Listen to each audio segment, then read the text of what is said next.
Wait, before we even start the video, let's talk about like how dope that anime opening is. Like that has to be at least top 5. Like it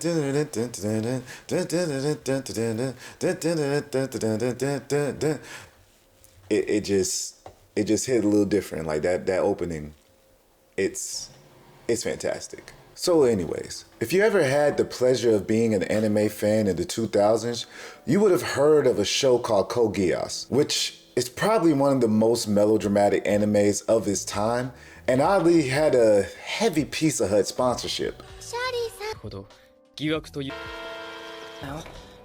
Despite the huge Pizza Hut sponsorship, Code Geass was actually a really good anime that went over terrorism, racism, abuse of power, and revenge. Like, the best way for me to describe the show is Death Note meets Gundam. Due to the anime's own complexities, it would develop a cult-like fan base that some would say was so powerful that they somehow got the studio to make a sequel anime movie after its ending, approximately a decade later. Man, if only Soul Eater could get that same treatment, man. Like, the Soul Eater fan base really needs like that brotherhood treatment, I'm just saying. But I digress. Technically, the movie is not a direct sequel because it's not even part of the same universe of the original anime. Either way, kudos to the fan base. Y'all at least got something. This show to me has such an amazing cast with deep-seated ideologies that evolves as the series go on. The characters also have complex relationships that intertwine so well that it gives the Game of Thrones a run for its money. What did you say?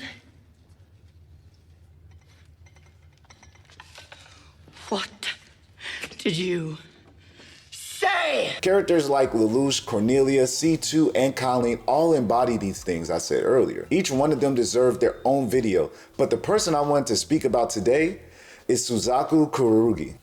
Come on, bro. Out of all people, you pick him. Look, I see why he gets so much hate throughout the series. Suzaku makes contradicting decisions such as joining a military that has taken millions of lives, even though he believes this is the best path to save lives.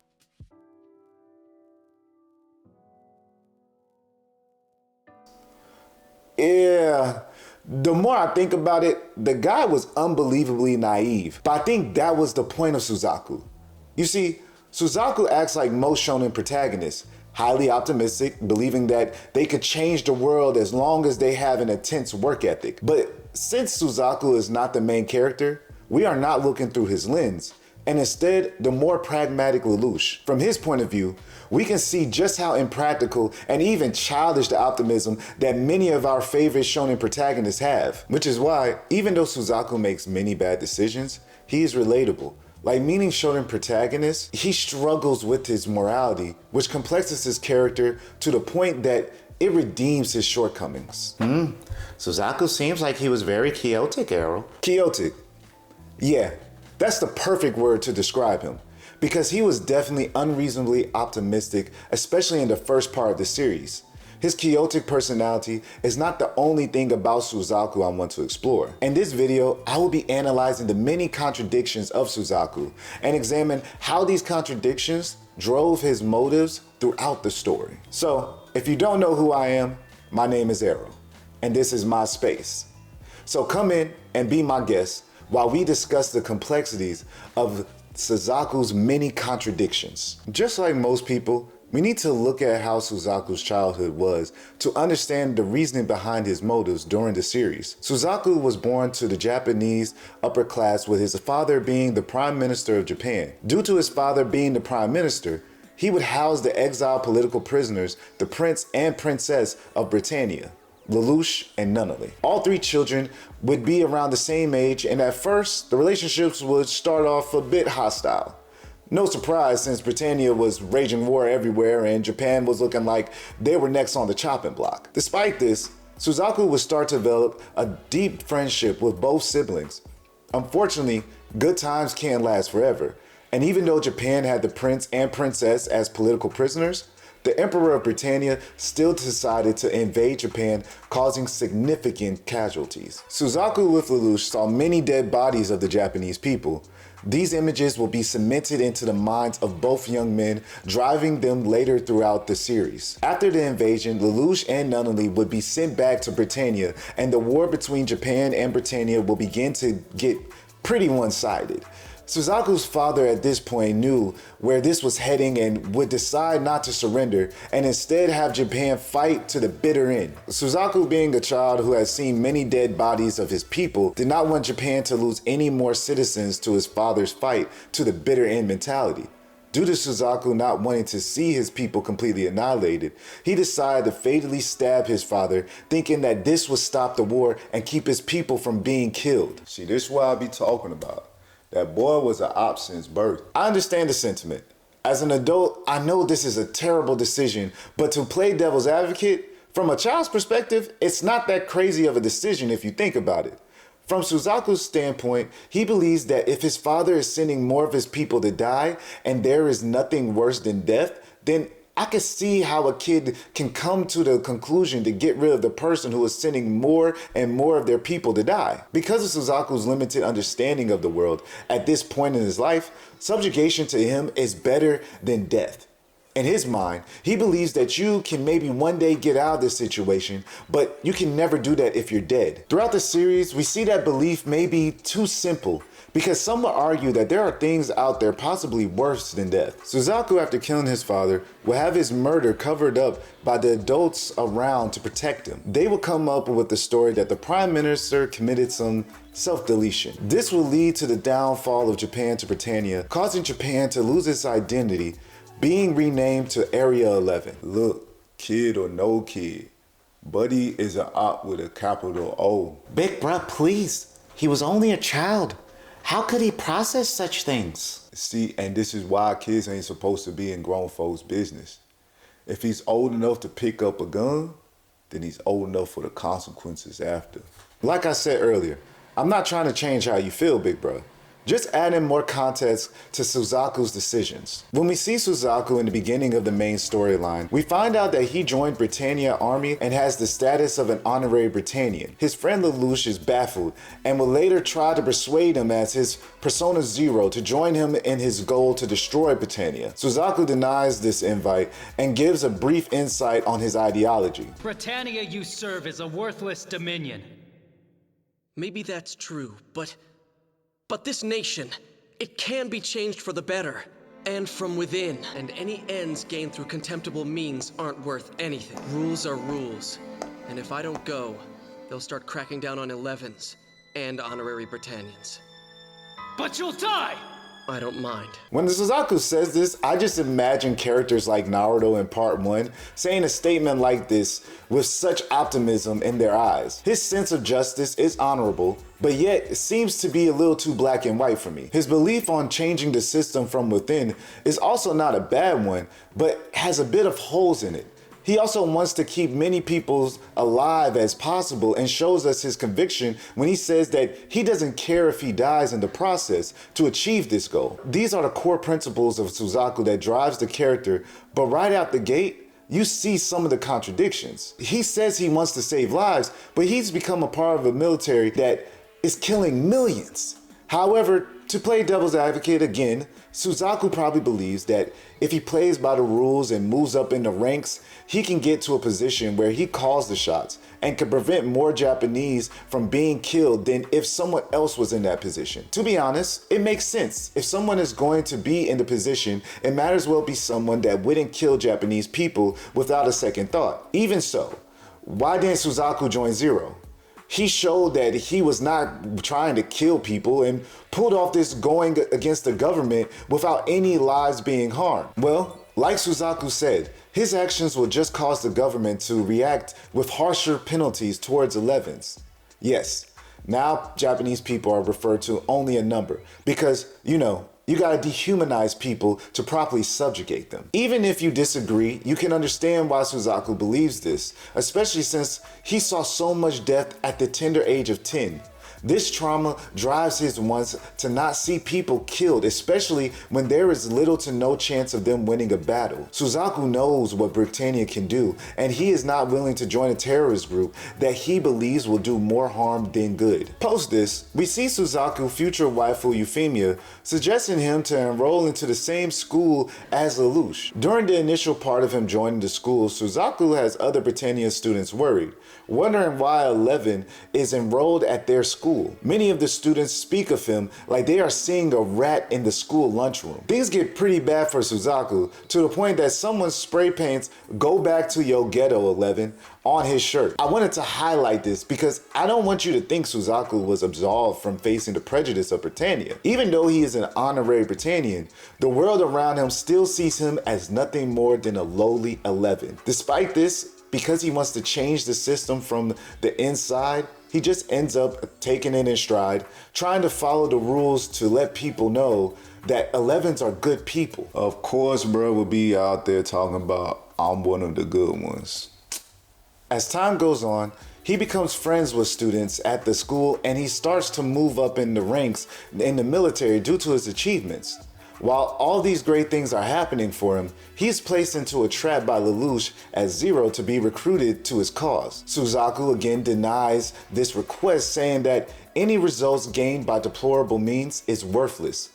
But Zero counters this argument, asking if the peace that they have now, is that not also worthless? This hits Suzaku because he even realizes Britannia has done way more deplorable things than the Black Knights to achieve their current peace. Zero also tells him that if Japan continued fighting to the bitter end, then the EU and the Chinese Federation would have stepped in and split Japan into 3 parts, continuing to fight, and a possibility of achieving a better outcome. Suzaku tries to cope with this by saying he is trying to hold up the peace his father chose for his people when he surrendered. But Zero knows the truth. He knows that this is not the peace that his father wanted, because Suzaku selfishly stole another option from his people when he killed his father, leaving the government in turmoil and having no choice but to surrender. In this back and forth between the two, you clearly see the flaws in Suzaku's logic. The same way he judges his father and Zero for their decisions being deplorable for a selfish result, Suzaku, arguably as a child, has done the most deplorable act of killing a parent to achieve his goal against the people's wishes. This is addressed when Suzaku and a follower of Zero, Kallen, are stranded on an island together when he tries to get her to leave the Black Knights. Kallen, being half Japanese, but passes as a full Britannian, hates Britannia due to discrimination that is placed on her Japanese family and friends. Due to this, she answers him with disdain, calling him a subjugated lapdog, and berates him on his so-called peace.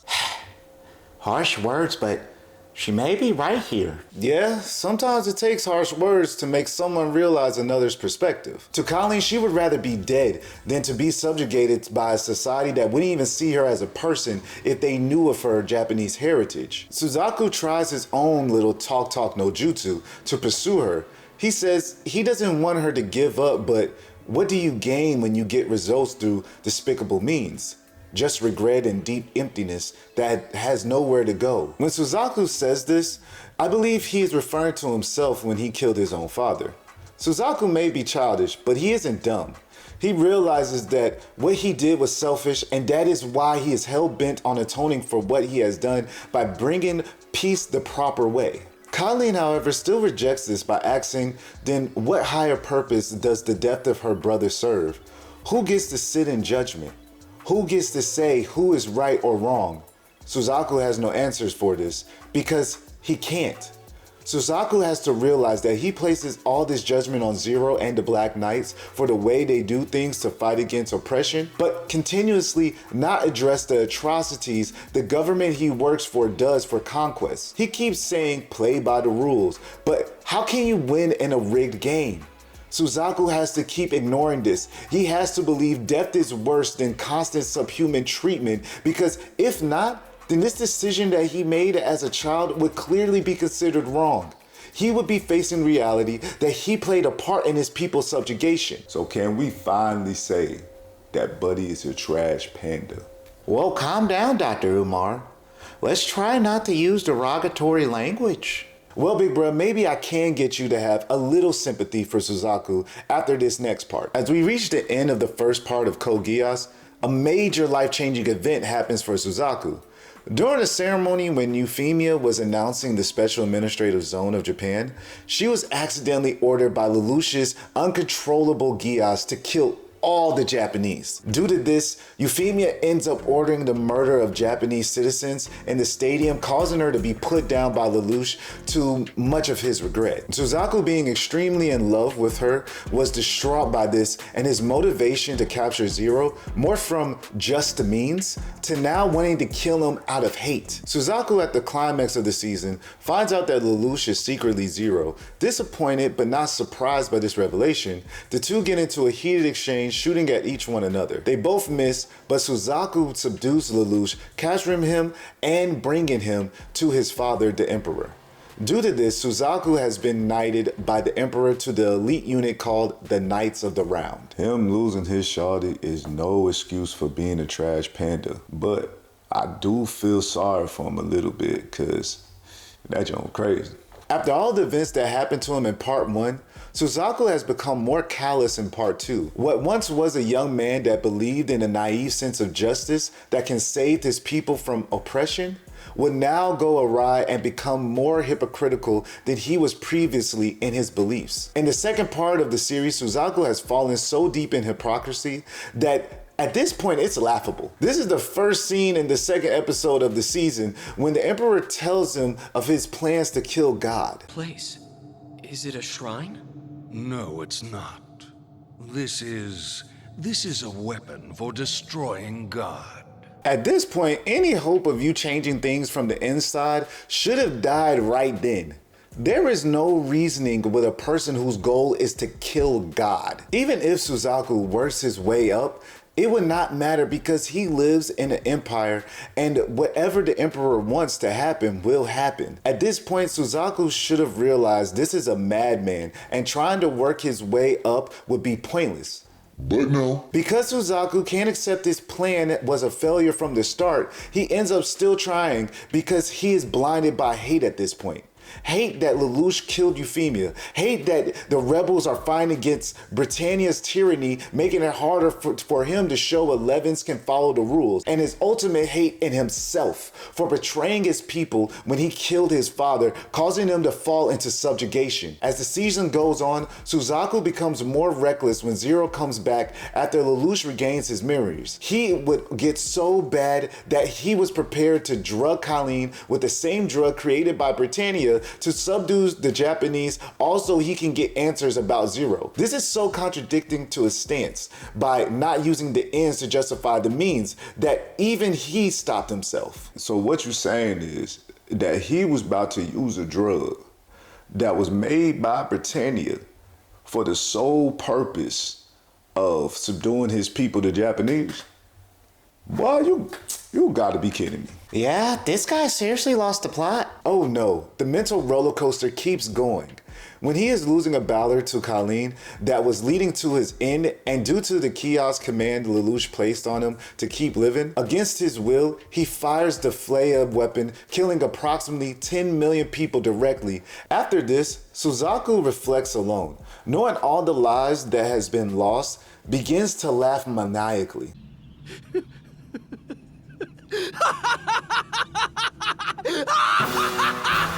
After all his talk of picking the path to save lives, subjecting himself and betraying his people, it all meant nothing. In truth, he supported the tyrannical government and has killed at least 10 million people. Suzaku's laughter just goes to show how broken he has become from the true realization that his plan to change everything from within to save lives was just a childish pipe dream. Okay, maybe Big Bro was right.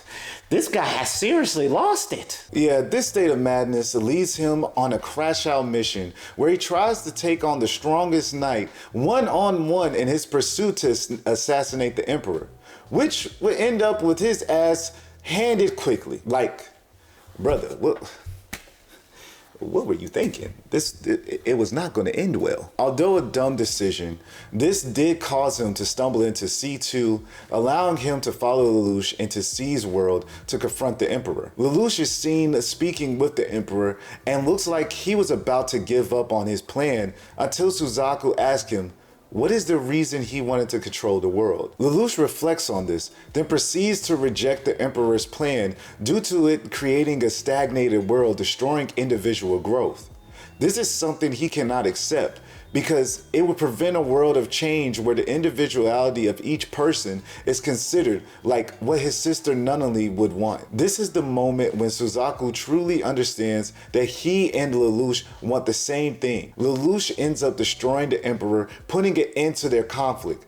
But there's still more to be done. Suzaku and Lelouch finally decide to work together and come up with their plan to change the world through the Zero Requiem. I feel like Suzaku wouldn't have gone to this place if it wasn't for the Flea incident. I know it was a horrific incident, but this is the thing that finally broke him.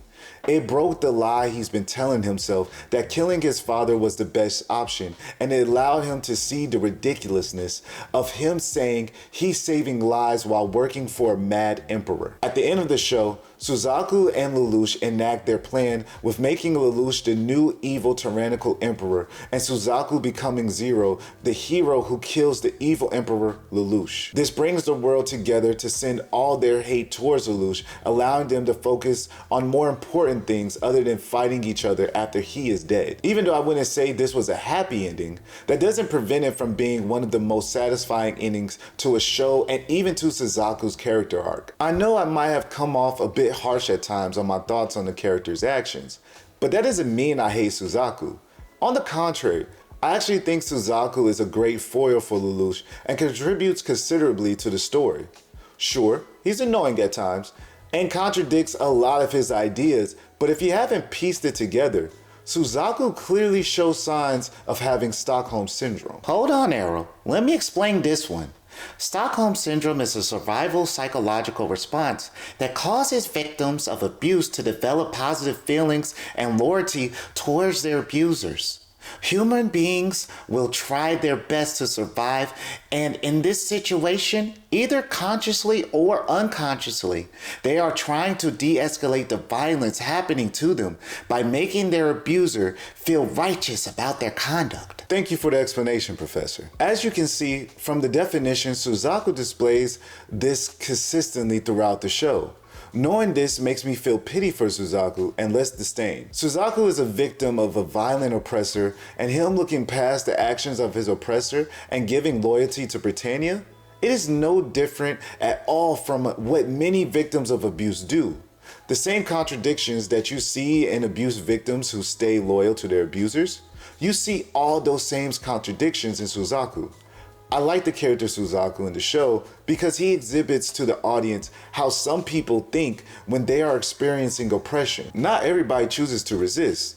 Many oppressed individuals have Stockholm Syndrome and will surrender to win, even if that means being treated as subhuman, having their identity taken away, and being seen as nothing more than a number. Hopefully throughout the video, you could come to a more understanding of Suzaku contradictory behavior and how oppression can cause someone to make irrational decisions for survival. Thank you for making it to the end of the video. And please like and subscribe to the channel. Hopefully I got to entertain you or kill some time. Again, this is Errol, and you're now exiting my space. See y'all next time.